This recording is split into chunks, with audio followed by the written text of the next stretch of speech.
Super Bowl MVP, multiple Super Bowl chances there, Super Bowl championship as they got it. Nick Sirianni said on the radio, no chance that Jalen Hurts is going to be benched. But by the way, Jalen Hurts didn't play the last 3 games. I think the Eagles would be 3-0 in those games, though. Just saying, Joe. Oh, wow. How the mighty have fallen. When the Eagles fans turn on their quarterback, it's getting ugly in Philly, folks. The Early Line, only on SportsGrid. They're doing a new show about a Japanese interpreter. Oh, they are? Yeah. Oh. Yeah, they're doing like, I don't know if it's a documentary or like actors are in it. It's got to. I think it's a drama. It's a real show. It's like a scripted show? Yeah. About a Japanese interpreter? Yes. I wonder who's getting paid for that. The Craig Carton Show, only on SportsGrid. You're legendary. I'm legendary.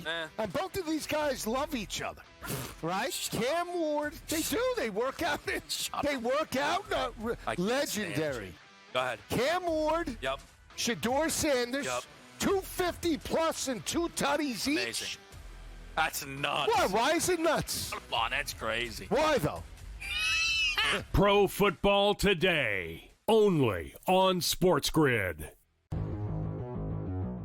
think this is a very tough one. I haven't bet this because I still think it's that close. I would lean towards the sentiment of the voter body instead of the anointing of the new star. But at a certain point, the next 2 weeks, Drake May could be undeniable. It's really interesting market right for those two. And remember when Matthew Stafford wasn't going to play all year? Remember in August where he wasn't practicing? And now he is number 2 for MVP. So go figure. Fantasy Sports Today, only on SportsGrid.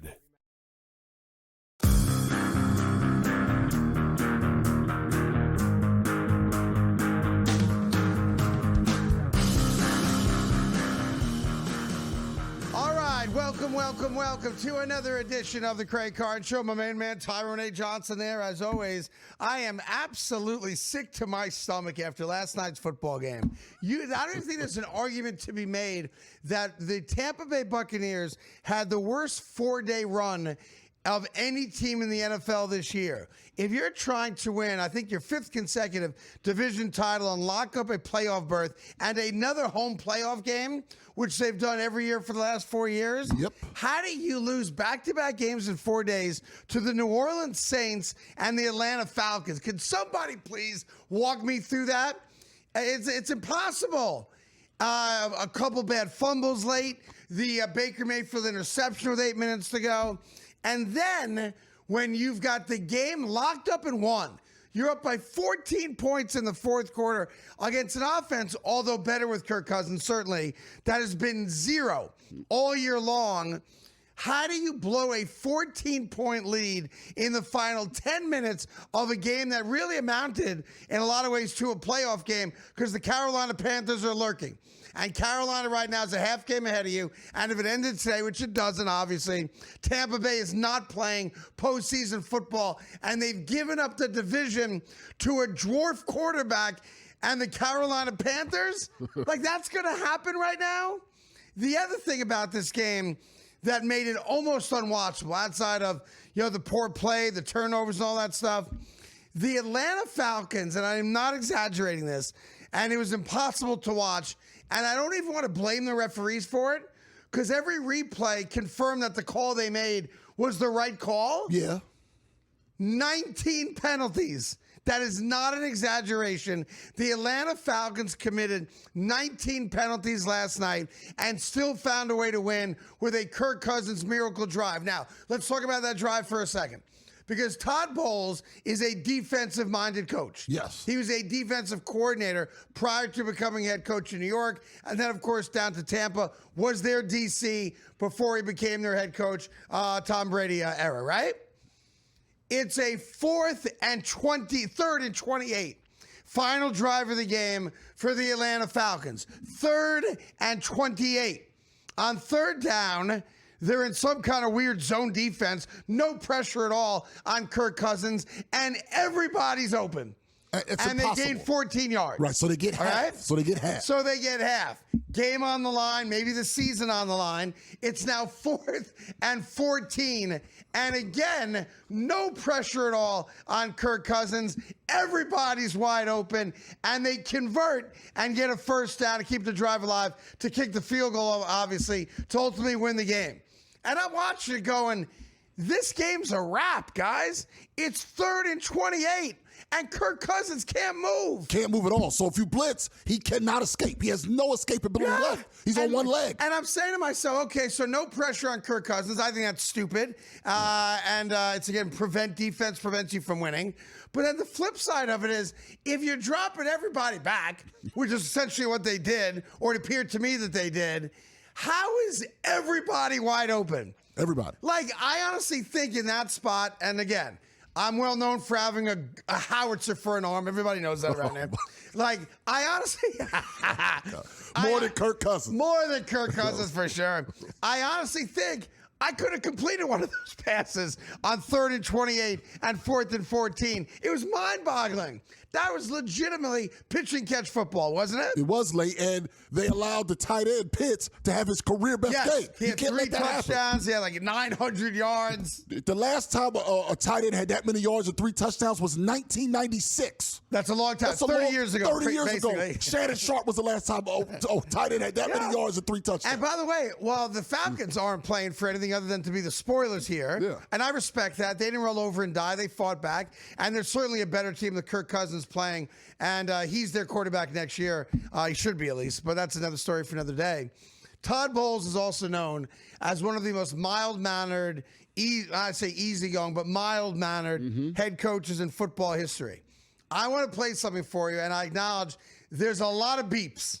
More so, and I know Todd, and I'm friendly with Todd, at least I was when he was with the Jets, and I like him a great deal. I have never in my life heard Todd Bowles speak this way, and I respect it. This is Todd Bowles after they blow a 14-point lead in the 4th quarter. You had fumbles, you had the Baker interception, and you had a defense that had no idea what it was doing on those final 2 plays prior to the field goal. Here's Todd Bowles. I say unedited. We had to beep it so we could air it. That's the only edit in this, and you'll be shocked by it. Go ahead. What do you tell them in the locker room after a game like this? It's inexcusable. You don't make excuses. You gotta care enough where the hurts. You gotta care enough where the hurts. It gotta mean something to you. It's more than a job. It's your livelihood.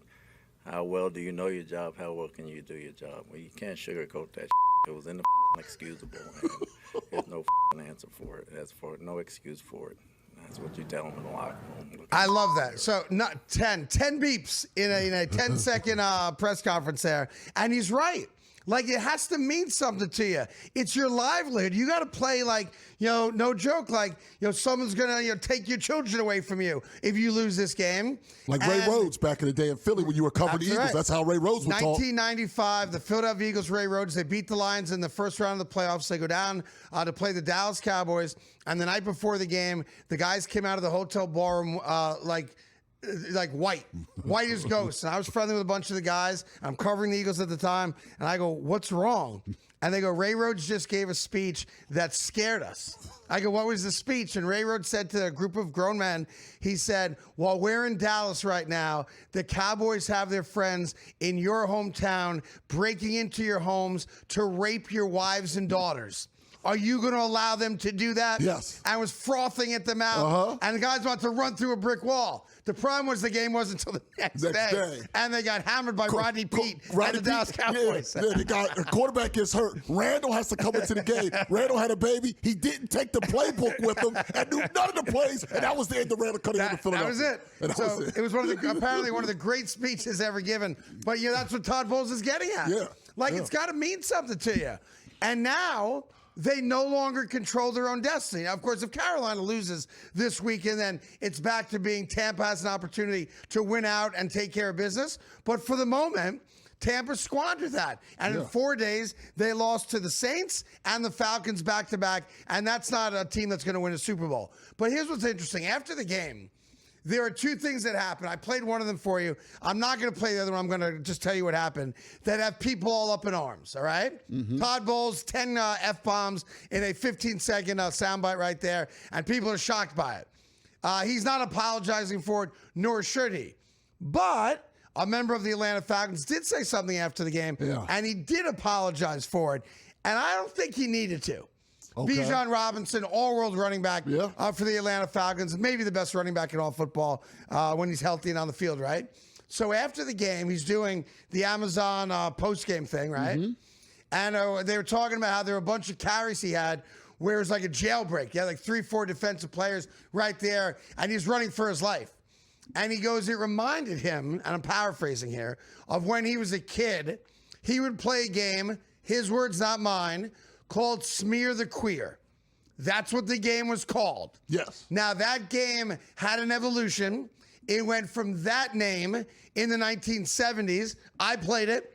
Every kid I grew up with played it. And the game is 20 kids on a field, throw the ball out there, you go get the ball, everybody else tries to tackle you. And when you get tackled, you have to throw the ball up. Next kid gets it. Everybody tries to tackle him. Yeah. So in the 70s, that game was called Smear the Queer. I apologize for using that word. I'm telling a story here, okay? Right. And Bijan said that. The game evolved from that name to Kill the Carrier. That's what we called it. I'm a little younger, so that's what we called it growing up. 70s Smear, 80s and on Kill. Yes, that's what it was. It went from Smear to Kill. To Kill. That's what it was. That's what it was in the 80s for me. So he utters that phrase. Obviously, the internet blows up. Oh, I can't believe it's so offensive. The LGBTQI community is going to come after you. And he actually put out a very thoughtful apology on social media right after. To me, that's one of those times where he meant nothing by it.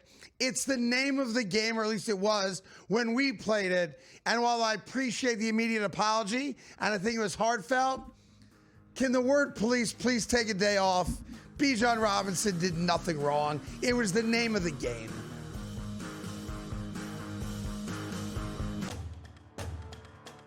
Massive budget down there in LSU, no doubt about it, Joe. But I just want to bring in, he's very close to Eddie O, too. And Eddie O, potentially, it said he would, love a return. You bring that type of talent, another major recruiter, and Ed Ogeron back to Baton Rouge, you're going to have a fantastic NFL caliber type of staff, and they're going to hit the ground running week number 1 come 2026. SportsGrid's College Football Today. There are a million ways to make money on this. There really is, right? Like, I sit back. We've given you a couple of ours that we've given you. I think they're all going to win, essentially. The gold one, the Google Views one. The only one I might not win, Cam, that I gave people was, will the U.S. government announce that aliens exist in 2026? In-game live, only on SportsGrid. Here's the problem. When Joe Dumars blows it up and trades Zion, who is going to give them anything more than 25 cents on the dollar for a damaged goods superstar who misses significant time, who doesn't love the game, but is built like a freight train? Problems are in New Orleans, and I don't know how it gets fixed. Pro Basketball Today, only on SportsGrid. Super Bowl MVP, multiple Super Bowl chances there, Super Bowl championship as they got it. Nick Sirianni said on the radio, no chance that Jalen Hurts is going to be benched. But by the way, Jalen Hurts didn't play the last 3 games.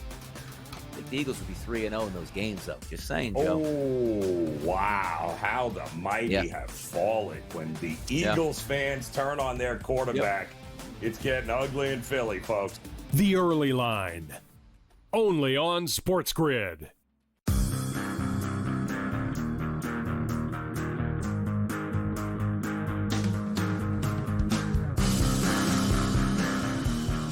All right, welcome back to the Craig Carton Show. There's a little story that's starting to brew right now in the NFL that's not getting the attention I think it deserves, so we're going to give it the attention it does deserve. And it's Joe Burrow's future in Cincinnati.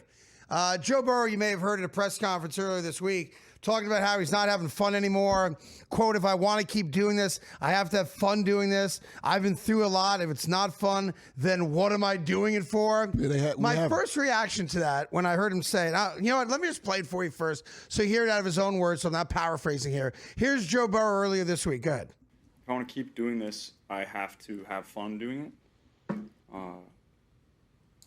I've been through a lot, and if it's not fun, then what am I doing it for? I just stop it there. Answer the money.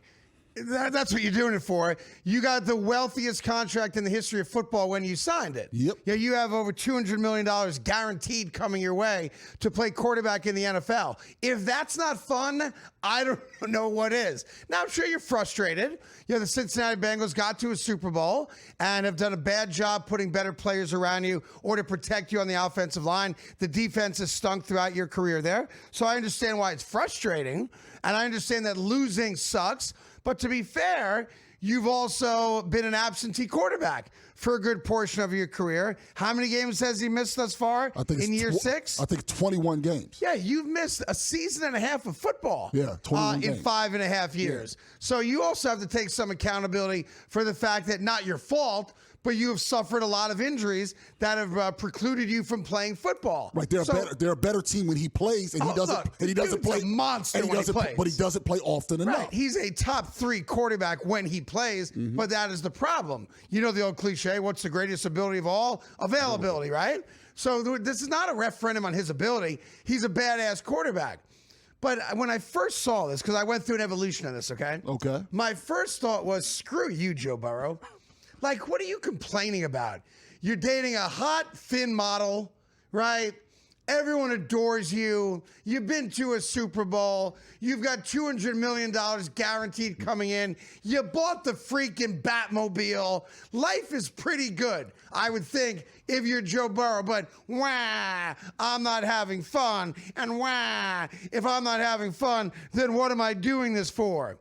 You're doing it because you got $200 million guaranteed, you bought the Batmobile, and you're dating a hot, thin model. That's what you're doing it for. The thin part keeps coming up. Yeah, because SI now thinks, there's a place for fat models too, which is another story. I shouldn't have brought it up. So I want to make the point. He dates the thin ones. We love all the women on this program. Yes, we like all the women. We don't fat shame at all, except on Victoria's Secret. We don't need fat girls. Well, that's another story for another day. All right, here's the deal.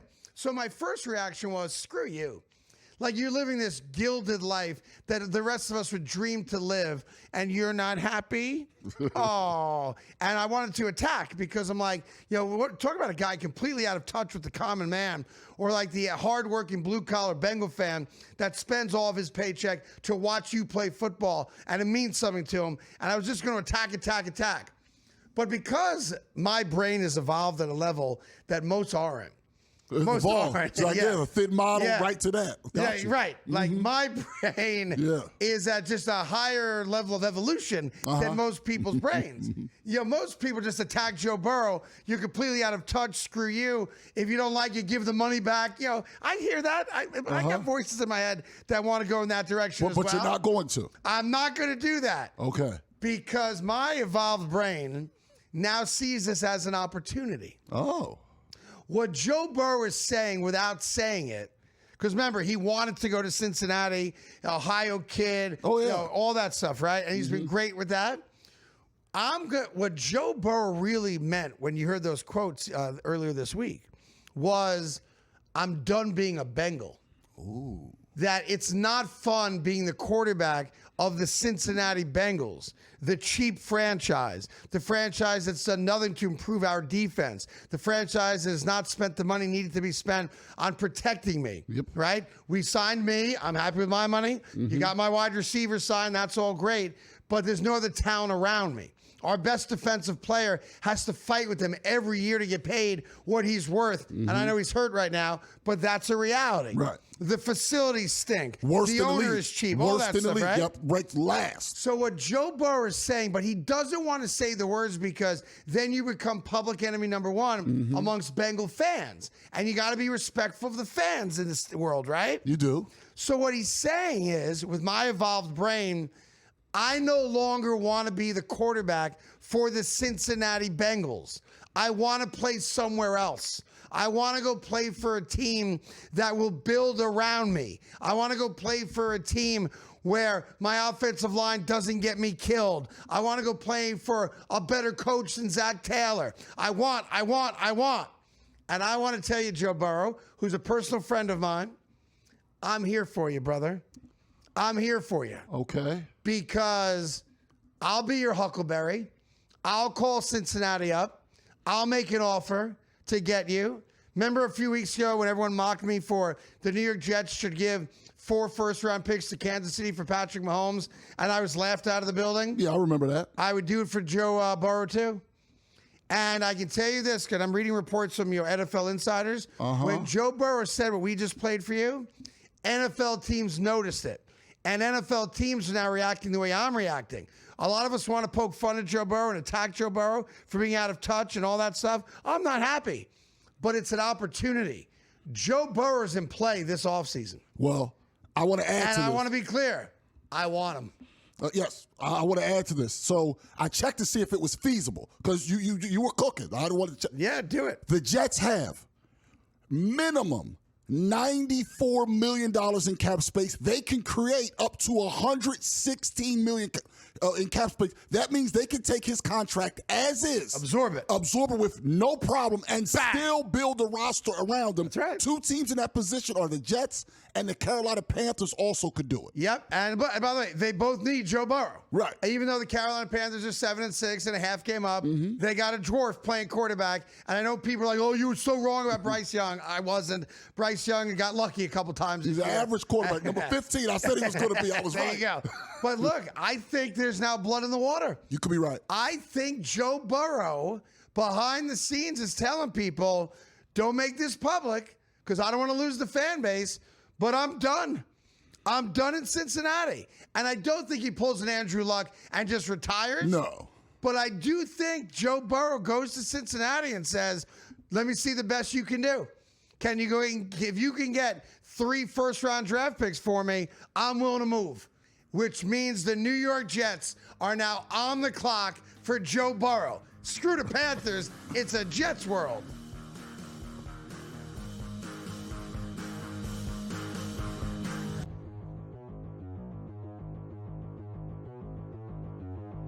Let's play our game of buy or sell. The Lions will make the playoffs this season. Buy or sell? I believe that's what the computer tells us, right? They are almost exactly 50-50 to make the playoffs now after that win. Now, it's sort of the game I'm going to play here when we talk about the Cowboys making the playoffs. If you're going to put Detroit in, Craig, who are you taking out? All right? I mean, they're not, even with the win last night, they're not in the playoff spot right now. They're still the 8th seed here.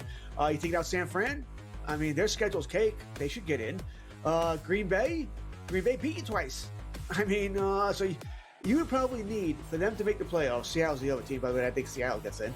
You would need Green Bay or Chicago, really. What they're ready for is one to beat the other. They do play each other twice, to beat them twice, right? They can't have a split here. They need either Chicago to beat Green Bay twice or Green Bay to beat Chicago twice, sort of eliminate the other team. So I am probably selling this. I do think there's a chance here. You look at the Lions' schedule, Pittsburgh, Minnesota, Chicago, the last 2 are on the road. Yeah, I think that I'm on board here with you. In the AFC, Detroit would be in.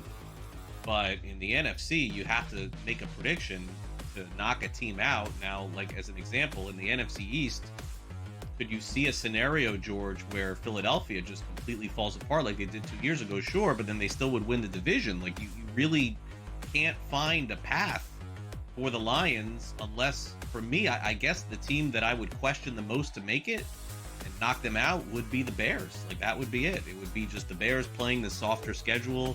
I know they beat Philadelphia last week, but I just can't do it right now. So unfortunately, this could be a 11-win season, 10-win season for Detroit without them getting in. I will sell. They will not make it. I'm with you here. Fantasy Sports Today, Friday starting at 3 p.m. Only on SportsGrid.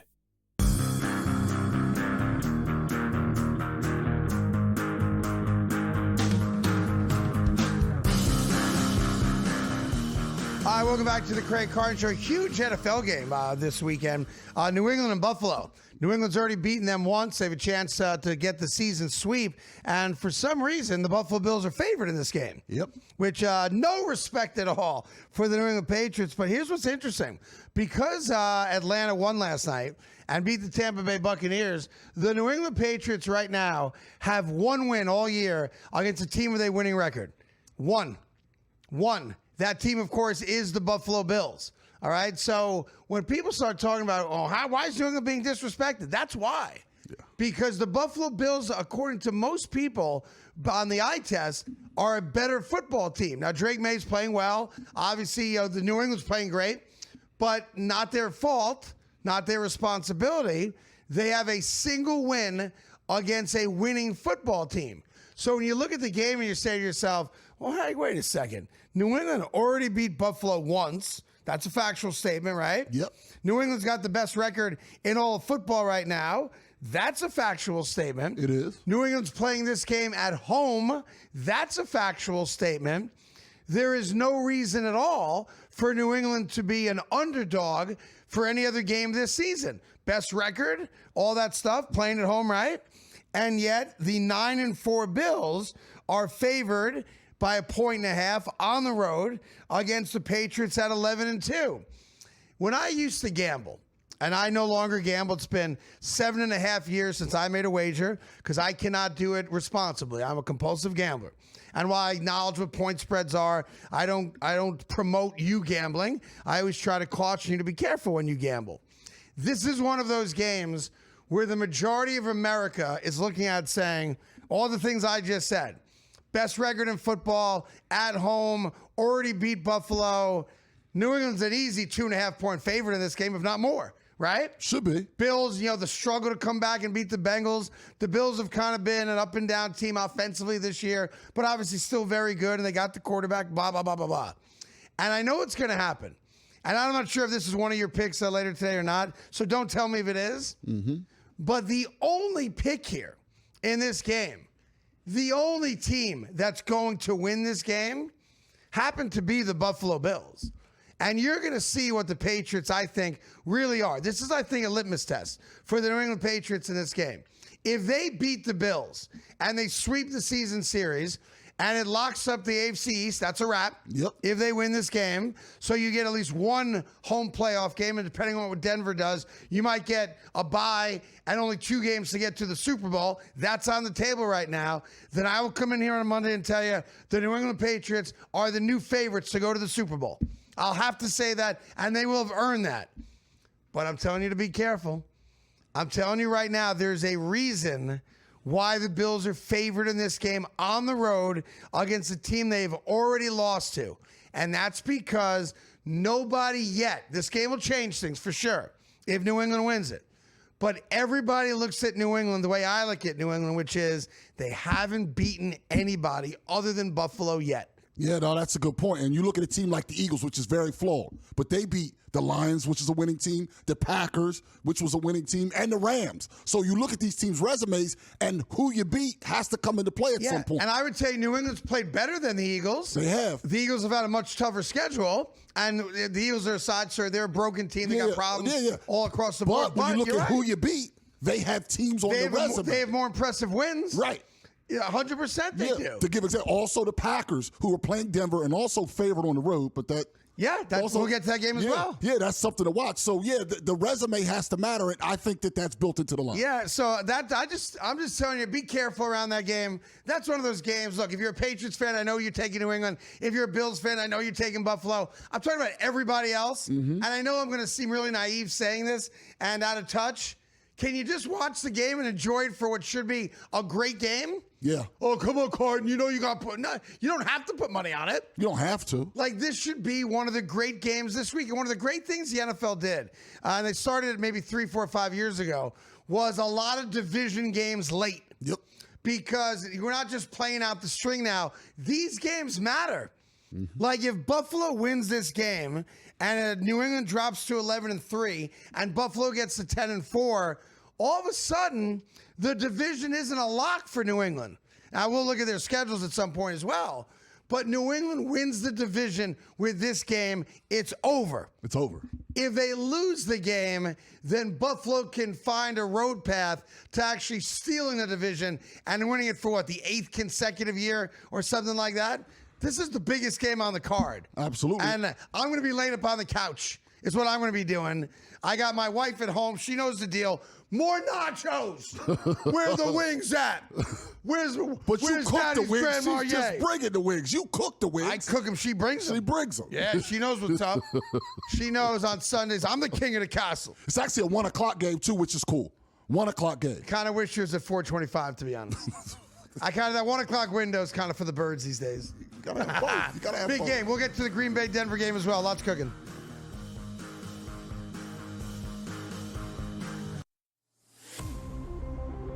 Be interesting to see in that Big 12. We keep talking about it. With Houston, with Iowa State, with Kansas, with BYU.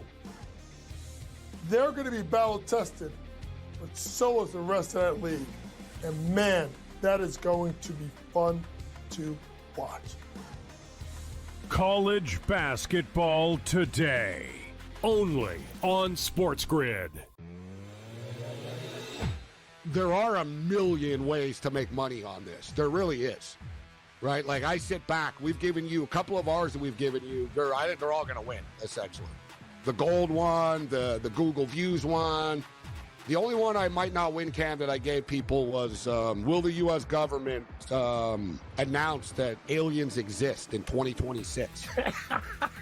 In-game live, only on SportsGrid. Super Bowl MVP, multiple Super Bowl chances there, Super Bowl championship as they got it. Nick Sirianni said on the radio, no chance that Jalen Hurts is going to be benched. But by the way, Jalen Hurts didn't play the last 3 games. I think the Eagles would be 3-0 in those games, though. Just saying, Joe. Oh, wow. How the mighty have fallen. When the Eagles fans turn on their quarterback, it's getting ugly in Philly, folks. The early line, only on SportsGrid. Football contest season is back, and so is the Las Vegas Football Contest Show. Season 2, the sharpest football contest show in the land. Focusing on all 3 Circus Sports contests and the Westgate Superbook Super Contest, we handicap the games and release our contest picks every week of the season. Featuring Super Contest champions Brady Cannon, James Salinas, and former NFL player Mike Pritchard, all team will have you prepared this season like none other. Check us out every weekend right here on SportsGrid.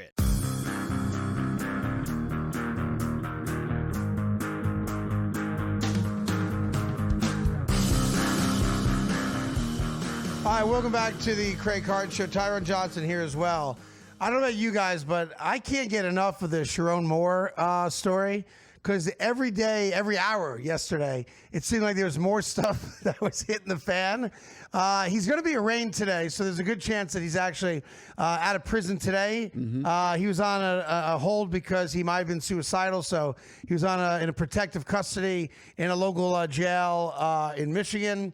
And he's going to be arraigned today, and I imagine he'll post bond. And I don't know where he's going because think about this. In like a 24-hour period, he lost his job. He probably lost his wife and children. At least for now, he did. He lost the girlfriend. Yep, she's furious. Yeah. He lost his freedom. Yeah. Like, that all happened in about a 24-hour span, right? But the stuff that's coming out now, and you have to be careful with it because not all of it's been fact-checked yet. But he was associated with being at a Diddy party. That has been confirmed.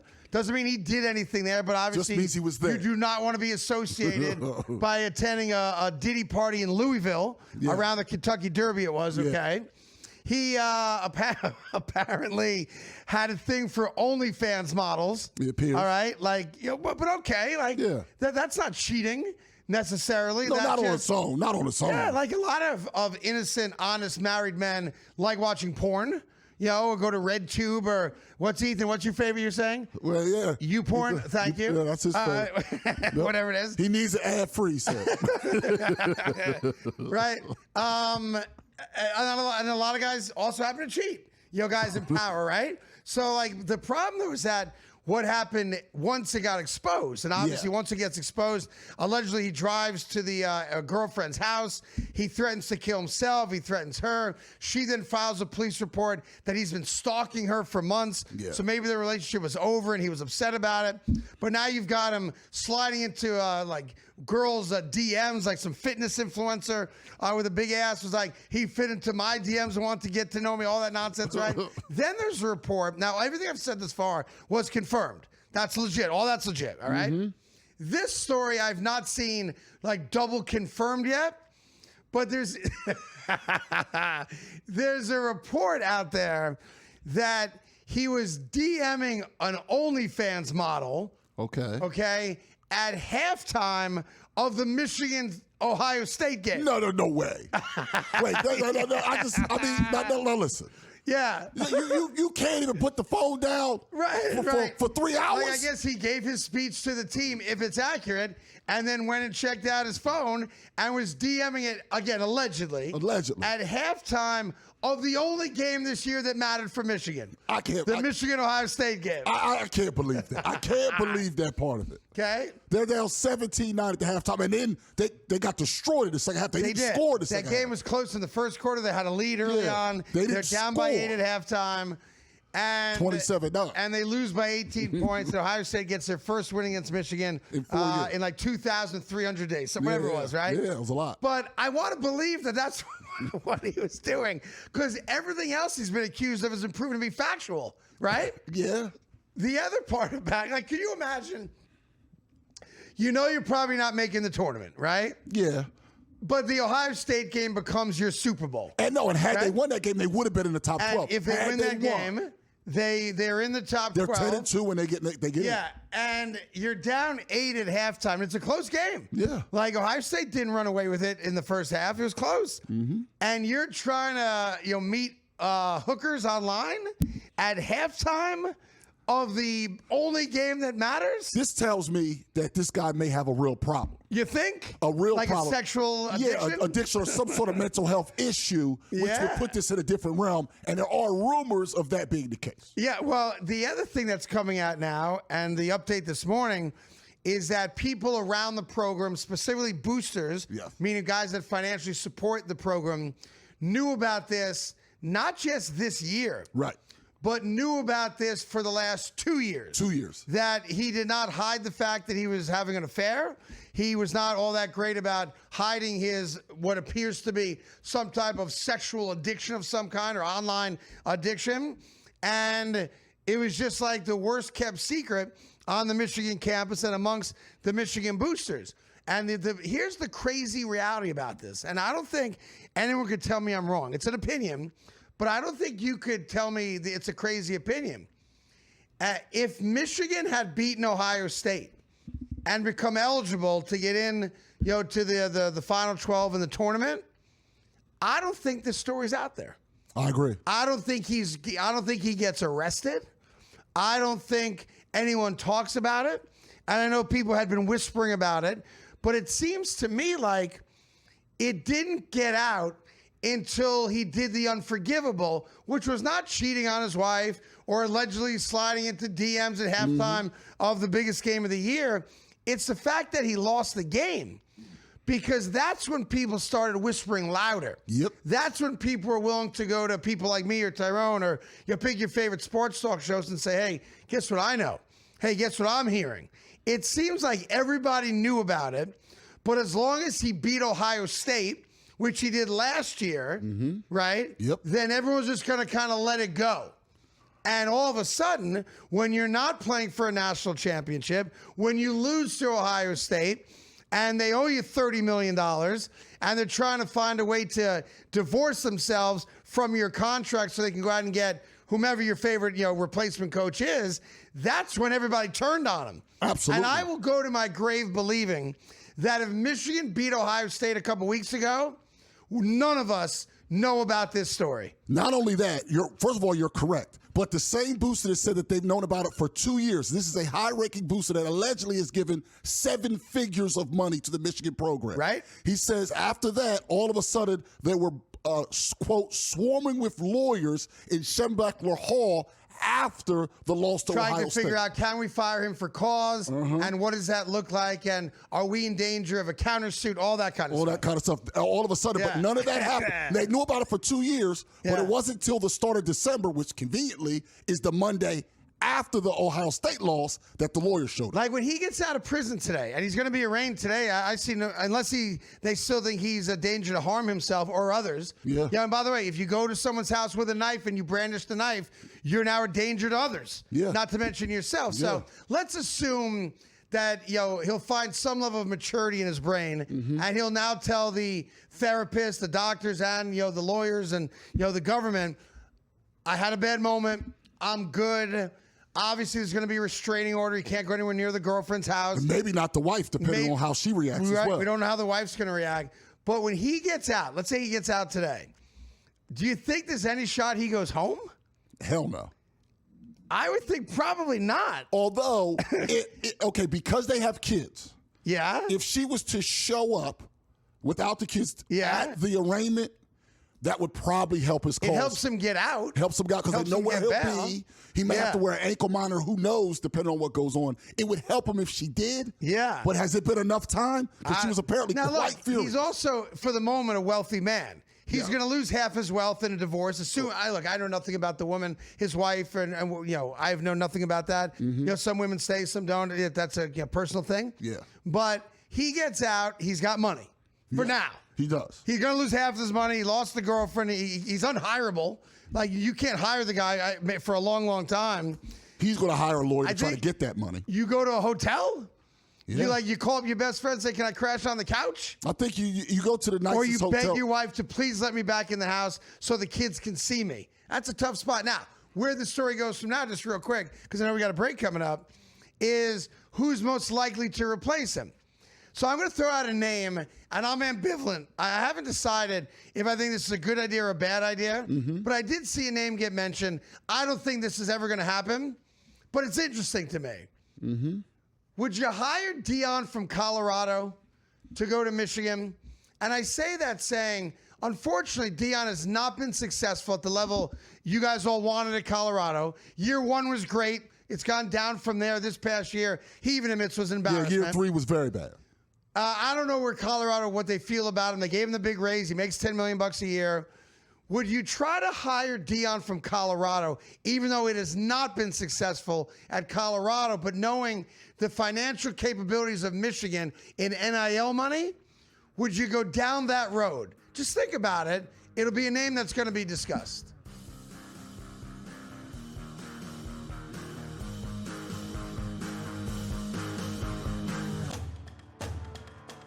Massive budget down there in LSU, no doubt about it, Joe. But I just want to bring in, he's very close to Eddie O, too. Yeah. And Eddie O, potentially, it said he would, love a return. You bring that type of talent, another major recruiter. Yes. And Ed Ogeron back to Baton Rouge, you're going to have a fantastic NFL caliber type of staff, and they're going to hit the ground running week number 1 come 2026. SportsGrid's College Football Today. I think this is a very tough one. I haven't bet this because I still think it's that close. I would lean towards the sentiment of the voter body instead of the anointing of the new star. But at a certain point, the next 2 weeks, Drake May could be undeniable. It's really interesting market right for those two. And remember when Matthew Stafford wasn't going to play all year? Remember in August where he wasn't practicing? And now he is number 2 for MVP. So go figure. Fantasy Sports Today, only on SportsGrid.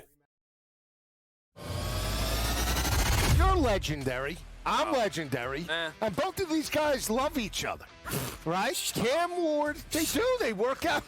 They work out. Legendary. Go ahead. Cam Ward. Yep. Shador Sanders. Yep. 250 plus and 2 tutties each. Amazing.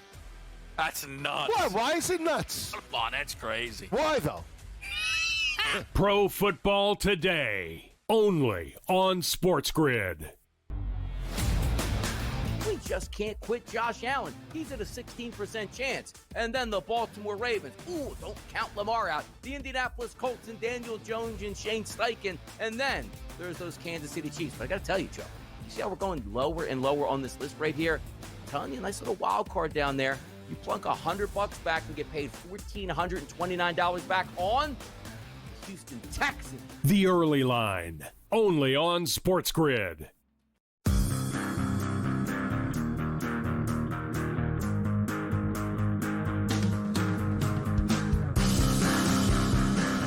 All right, welcome back to the Craig Carton Show. Some news and notes as we get ready for a huge weekend in the NFL. You know, the New England's not the only really good team that's underdogged at home.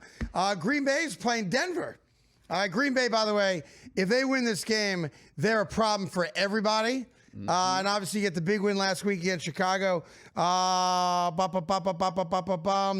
Green Bay Packers on the road against the 11-2 Broncos are favored in that game as well. Something to watch. I feel the same way about Green Bay as I do about the Buffalo Bills. How are the Broncos at 11-2 at home an underdog in this game? Exactly. So I just told my friends like Mark Schlereth and Mike Evans and Darren McKee and all the guys in Denver, right? Yeah. Save your money. Don't wager on the Denver. Take this one off. All right. But yeah, so the Packers, 9-3-1, first place right now in the North. They are on the road against the Denver Broncos. That's a great game at 4:25 on CBS, and they're favored. Yes. Which, again, you're telling me that the two teams, this is crazy, the two AFC teams with the best record in the sport, the Patriots and the Broncos, are both at home. They're both playing teams with lesser records, and they are both underdogs in their own building. No, it's telling, and overall, the people, the football people say that the NFC is significantly better than the AFC, so there's a chance that none of those teams are that good. We're going to find out. Yeah. I know the Broncos have won a lot of games by the skin of their teeth, late field goals, last-second field goals. They've also lost a couple games. The first two games of the year, 0-2, were the exact same way. But, man, you're talking about two 11-2 teams that are underdog at home. Like, if you told me that the Broncos were in L.A. to play the Rams, I would accept the fact that the Rams are favored in that game. That would make sense to me. These two games, it don't make sense to me. Army-Navy is this weekend, one of the great Saturday spectacles of the year in college football. And Darren Ravel put out the fact that there's always a new food item. Yeah. It's like a bowl game, obviously, yeah. Honoring the American military and all that. So there's a new food item. It's called tin can crab nachos, which just on the surface sounds delicious. Yeah. I guess it's crab nachos in a tin can. I'm worried about a soggy factor on the nacho with the can. I think it's what naval officers eat when they're on the boat, in foreign seas. Okay. I think it's like a staple of the naval life. All right. So they're trying to honor, obviously, the Naval Academy with that one. Mm-hmm. How much would you pay, though, for tin can crab nachos? Well, and you know what they say about nachos? They're mine, nachos. Nachos. So get your hands off them. All right, at a stadium, I got to do the stadium. I got to do the stadium part of it.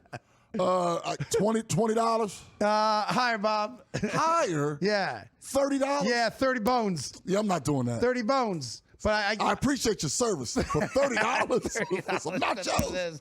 Yeah, for nachos. Yeah, I can't do it. You get $30 for nachos. You think Sharon Moore would have spent $30 on nachos this week, or on an OnlyFans model video? Add a couple zeros. My man was empty in the clip. He was empty. In the clip. We obviously take our football seriously. Yes. Well, the game of soccer, also known as football, over in Europe, their fans, known as hooligans, a lot of them, take their soccer seriously as well. They do. And they have a thing over there, which I actually like. I wish we'd bring it into our professional sports leagues. It's called relegation. Oh, yeah. So in other words, if you suck and you come in dead last in whatever division you're in, you get relegated out. Yep. So it'd be like going from the NFL to the World League, or like the UFL or something like that, right? Yeah, they have to sell off a bunch of their players because the salaries go down, the money goes down. You can earn your way back in next year by winning whatever division you're now in, a lesser division, and you could replace the new bad team, right? Yep. So there's a team. Where's the team exactly, guys? I forget the name of the team. It doesn't matter. So it's Haka. FC Haka. Okay. All right, so FC Haka just got relegated out of the prime division into a lower division. Yeah, in the Finnish league. Yeah. Okay, well, the fans of FC Haka are pissed, rightfully so, relegated out. So they burned the stadium down. Look at this. No joke. That's how the fans of FC Haka reacted to them coming in dead last and being relegated out, which means next year you're not playing for a championship. Yeah. You're playing just to try to get back in to the league. And you're going to lose players, so you have to come back up with lesser players. So no joke, they were like, F it. We're going to burn the place down. You got to build a new one anyway. Like, could you imagine? At the Meadowlands? Yeah, yes. MetLife Stadium. The Jets and Giants. The Giants have 2 wins. The Jets have 3 wins. If Jet and Giant fans are like, that's enough. We're tired of this crap. And burn that place to the ground? Oh, my God. Like, I don't know if I could. I would be. It's wrong. I want to make it clear. It's wrong. It is wrong. It's wrong. Yeah. But after what the fan bases have been through, it'd be one of those things where, well go ahead. Let me speak to that. You see that stat right there? I do. Since pick your favorite year in the last decade. Who's got the worst record since fill in the blank? There's only 2 teams. That's the NFL. That we are including all 32 teams there.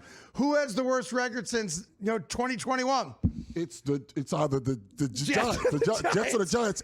Since 2013. So we're going back a long ways now. We are talking a full generation and a half of NFL players, because the average NFL career is 3.5 years.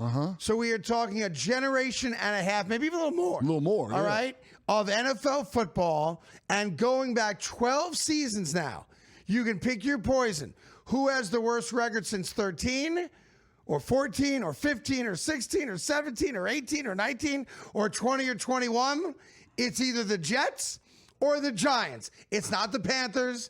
It's not the Jaguars. The Titans stink right now. The Browns. Yeah, it's the Jets or the Giants. So we don't condone this. We do not support it. Of course not. But if there were an NFL stadium that has earned the right to be burnt to the ground, it would be MetLife Stadium, and you could pick Jets or Giants. You absolutely, or they could come together. This is an opportunity for them to join together. And the worst part, judging, I talk regularly to one Giants fan who can't stand the building. Yeah, everyone hates the building. Wouldn't even miss the building. Yeah. Wouldn't even miss the building. And they split the cost on it. It was a whole thing. But and the final story I have for you, and it seems like it's not getting the same pub it normally gets. I don't know why. It's Heisman Trophy weekend here in New York. Yes. And it seems like the odds-on favorite is going to be my main man Mendoza, the Indiana quarterback. Yes. Who is probably going to be also the number 1 pick in this upcoming NFL draft. But it is Heisman weekend. Yes. And I'm not sure who the close second is. It's Diego Pavia is close. Okay. Diego Pavia, Jeremiah Love, and Julian Sayin are the other finalists. And I have to assume, fact check me, Indiana's first ever Heisman Trophy winner? Gotta be, right? It's got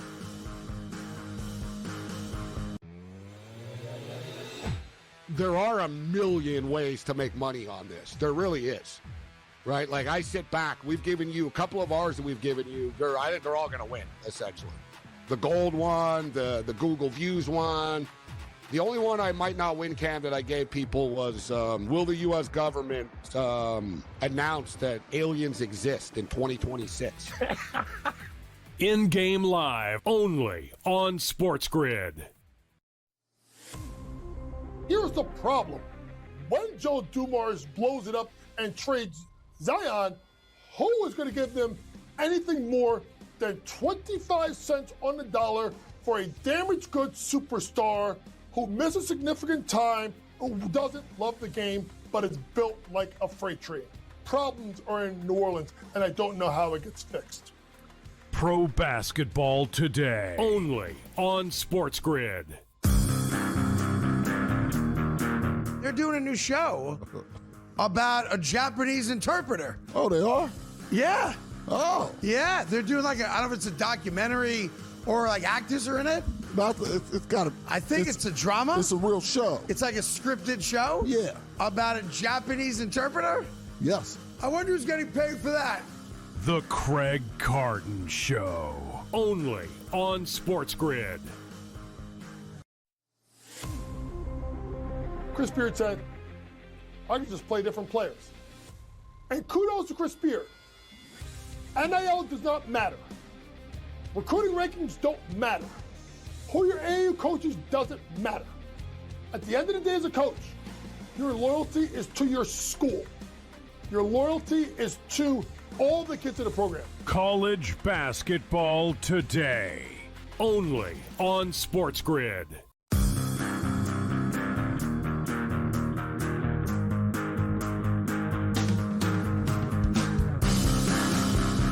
All right, welcome back to the Craig Carton Show. Tyrone's got his 3-pack of picks coming up in a second. But I want to congratulate the Kansas City Chiefs ownership, the Hunt family. You know, last year, they were voted, and it's shocking to me, the worst owner in all football. Remember the players did that rankings? The thing they're trying to get rid of. Yeah. And that's because, I guess, the facilities for players, the locker room was kind of swag, and the players just thought, you know, he spent more money building his suite at the stadium than worrying about their comfort. But I don't know if you guys have this. The Kansas City Chiefs have come out with a new team bus. Have you seen this? A team? No, I haven't seen it. Yeah, a state-of-the-art. Don't show it yet, guys, but I give Kansas City credit. In a year in which you might think they're not going to spend extravagantly because they're under 500 and not winning a Super Bowl this year, the Kansas City Chiefs spent a whole bunch of money on a new team bus. That's you can show it now, guys. Show everybody. Look at that. Look at that. Everybody fits comfortably in the back. And, some of the guys aren't even getting up. They'll get up eventually. But, yeah, that's the new Kansas City Chiefs team bus. I mean, it's a nice bus. I want to congratulate. I always wanted to ride on the back of one of those. Back of a garbage truck? Yeah. The guy on the outside, I think that's cool. I can set that up for you tomorrow. I would love to do that. But you got to collect garbage. Well, I don't want to do that. You ain't just going for the ride. You got work. I just want to go for the ride. No, we can't have that. I'll get you on the truck, but you got to pick up garbage. Yeah, but in New York, it's the middle of the night they do it. It's midnight. I'm out I know. there. There's rats everywhere. Everywhere. Huge rats in the trash. Yeah. In New York. I'm not doing that. Well, then you can't ride. I'll do it in the suburbs. I'll come to your town. And then suburbs. We got field mice in my town. We ain't got rats. But we do have bobcats and mountain lions and fox. So no, I'm good. You know, to pick the poison there. And then before we get to Tyrone's picks, sometimes you can judge an NFL team, really any professional sports team, and their competency by their coaching decisions. Okay. And how many coaches are still on the payroll, even though they're not currently coaching. Yeah. All right. It's a good way just to kind of figure out, does the owner make good decisions with his coaching staff? The Chiefs, for example, are paying one. For example, the Kansas Chiefs are paying one, and if you want to add, the coordinators are paying 3 total guys. Yeah. Offensive coordinator Nagy, defensive coordinator Spagnuolo, Andy Reid. Okay, that's it. No one else is getting paid. Right. Have you ever seen how many coaches are still being paid by the Vegas Raiders? I have not. You haven't seen that yet? I've not. Do you guys have that? These are the Vegas Raiders have $50 million still guaranteed to 5 different coaches that are no longer coaching in any capacity on the Vegas Raiders. I mean, they're still paying Gruden. They're still paying Gruden. Yeah, so if you wonder why the Vegas Raiders can never seem to get it right on the field, perhaps it's because Mark Davis, the owner, has no idea what he's doing when it comes to hiring the guy that's going to lead your franchise out of the abyss. $50 million to guys that are no longer employed by the Las Vegas Raiders. That's unbelievable. That's unbelievable. It's obviously the highest of any team in the NFL, and that is the only reason you need to see as to why the Raiders stink. And the owner claims he doesn't have money. He said that multiple times. I'm broke. Well, that's why you're broke. Yeah, well, that and when you're dating 19-year-old OnlyFans models who claim they didn't know you were rich. Yeah, with that haircut and all that stuff. Come on, bro. All right, here we go. Time for Tyrone's picks. If you're going to wager responsibly. Please use the tools provided to you. Time limits, wager limits, deposit limits. If you lose the bet you like the most, do not chase it by betting a game you know nothing about. Tyrone does the best he can, but if you follow his picks, follow them at your own peril. He's got a 3-pack for you. What do we got? Yes, let's start off by honoring our troops. I like Navy. No. You cannot wager on that game. Huh? I have very few rules, as you know, on this show. Yeah. It's been a rule of mine since the day I started in radio. The one game you are not allowed to wager on because it sullies the beauty of that game. You cannot wager on Army Navy. It is not allowed. They shouldn't put a point spread on it. Americans shouldn't be allowed to wager on it. And I can tell you this, on this show, you can't either.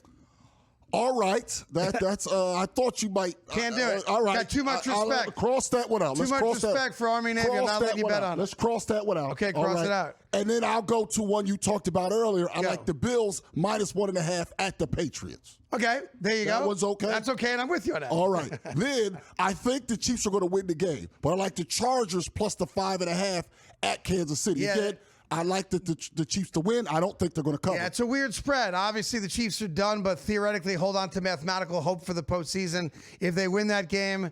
And it's the biggest spread they've had in a while. Yeah, and I just don't trust them to beat anybody by a touchdown right now. I'm with you. So I like them to cover it. And then I think the Browns are going to be, they're feeling themselves. That's a bad idea. Bears coming off a loss. I like the Bears -7.5 at home against the Browns. And the new rhetoric and narrative for people that are in love with Shadur Sanders is now it wasn't fair when they didn't play him, right? Now it's apparently not fair that they are playing him for the final 4 games of the season. He has to play. Yeah, but that's how you going to find out? It's if he out there. Play? Now the Browns are wronging him by playing him against good teams. He has to play against everybody. Okay. Go out there and earn it. Just keep embarrassing yourselves. Guys, listen, thanks for watching. Have a great weekend. We'll see you Monday as we get closer to Christmas time here in New York City. Be well.